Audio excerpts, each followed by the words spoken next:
You ask Tiger to solve. This deals with linear equations with one unknown. The final result is x equals -2/9. Let's solve it step by step. Group all x terms on the left side of the equation. Subtract 2x from both sides. Group like terms. Simplify the arithmetic. Group like terms.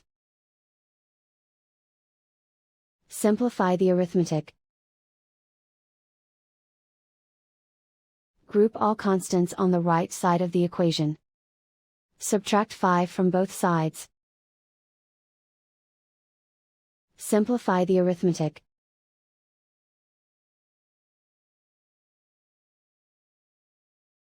Isolate the x. Divide both sides by 9.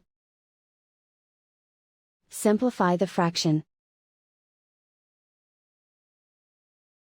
And so the final result is x equals -2/9.